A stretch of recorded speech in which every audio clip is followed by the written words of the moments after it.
Hello, my name is Kathy, and today I'll start the discussion on astral visits within dreams.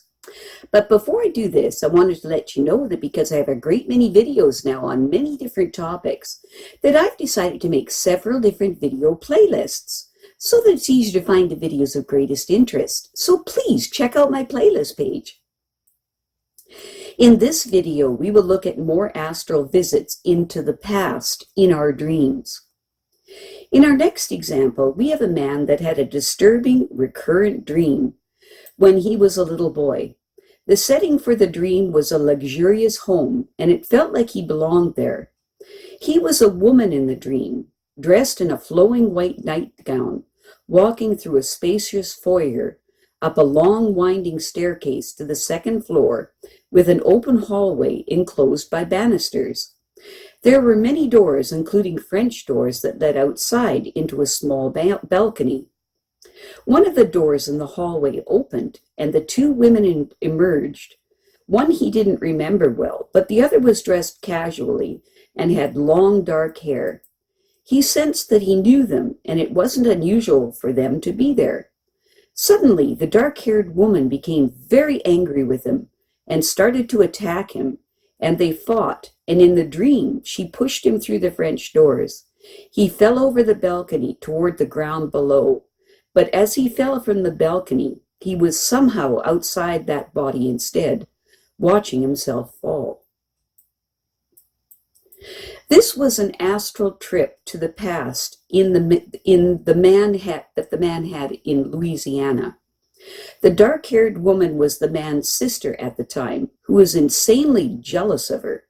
The woman with her was her best friend, who loved to instigate fights between the man and his sister by telling lies about him or her. On that particular night, just before she went upstairs, the best friend had convinced his sister, that he was trying to seduce her lover away from her. And his sister, in a blind rage, pushed her off the balcony and killed her.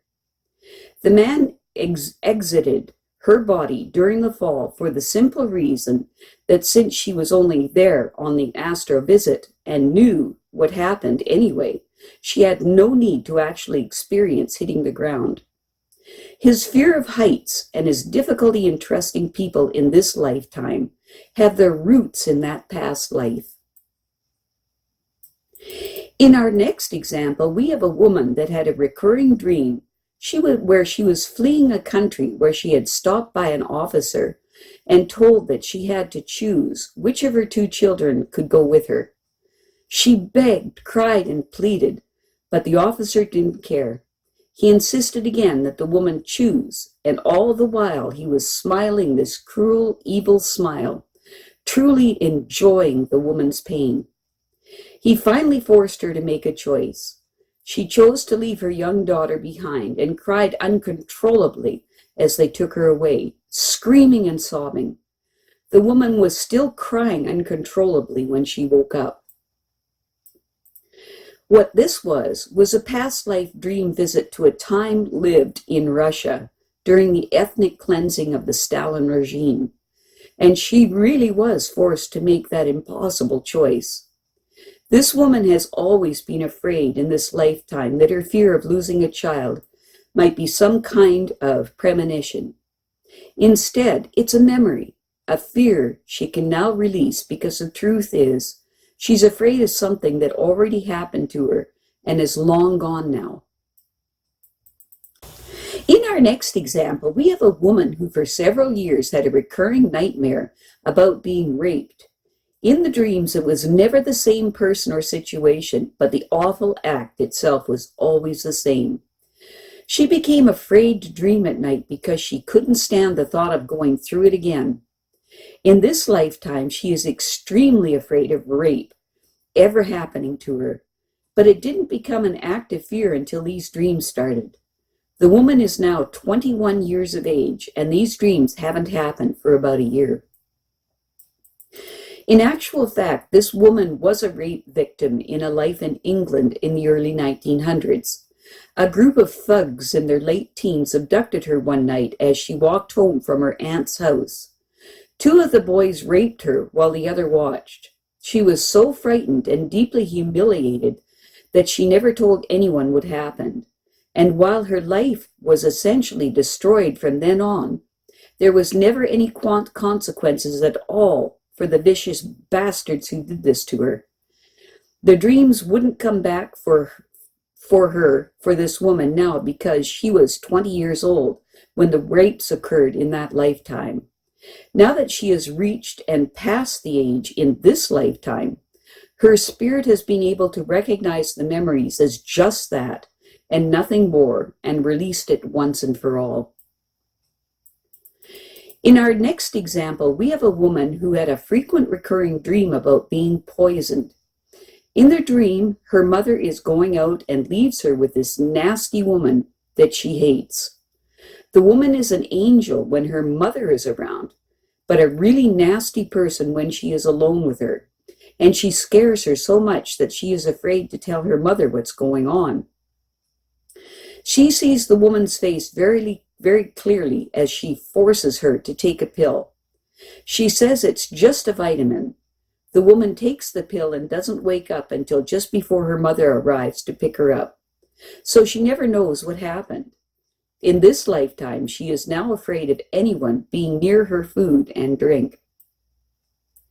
The nasty woman and the situation that this woman keeps revisiting were very real in a lifetime she spent in Belgium in the 18th century. This deeply disturbed woman was the woman's tutor, and she routinely gave the woman a sleeping potion to keep her quiet for the duration of the time they spent together. In actual fact, this nasty woman actually despised children, but found that she could earn good money from tutoring the unsuspecting, trusting parents. A very good income indeed. This woman can relax about her food and drinks in this lifetime. This is an old fear that is not a current or future threat to her in this lifetime. In our next example, we have a woman that frequently had a dream that involved tidal waves. In the dream, she is usually on the shore and knows that this grand wave is coming. She desperately tries to warn everyone around her, but they don't listen, and they end up getting caught in the wave. She ends up in the water too, but she doesn't drown. She just keeps trying to help everyone. People, animals, and houses all seem to float around her. Some people disappear, but she doesn't know if this is because they drowned, and she wakes up before the dream is resolved. What this woman is experiencing in her recurring dream is the end of an idyllic life on Atlantis, and she is still recovering from the trauma of witnessing and dying in that continent's demise. In our next example, we have a woman that had a recurring dream that has both disturbing and yet a very good dream. In the dream, she went to some place in India. She doesn't understand why she went to India. In the dream, she went to a house and walked to the door. In the house, there was the presence of her mother, father, and sister. There was also a new presence of a little boy. They said it was my brother. Who she had never seen. In real life, she doesn't have a brother. Anyway, he was the only one the woman saw vividly. The others were just presences. They said if she wanted to know what she looked like when she was a little boy, to just look at him. The woman said that she felt so confused by this dream, and that she couldn't stop thinking of this dream. And when she does, she just wants to cry. This was a good dream for the woman, in which she traveled to a very happy past life in India in the 1780s. Her spirit guide went with him specifically to show her what she looked like when she was a child in India, which is why the little boy is the only one that she saw vividly, and more generally to give her proof that she had had many lifetimes in the course of this eternal life that we are all living. At this point, I wanted to explain why these past life visits are happening. There is something called cell memory. Our spirits carry with them every memory of every lifetime they have lived on Earth and every moment they have spent on the other side. The instant we enter another human body for another incarnation, the familiarity of having a body again kicks in, and our spirit memories, safely housed in the hard drives of our subconscious minds, infuse the cells of our bodies with this flood of information that the cells naturally respond to.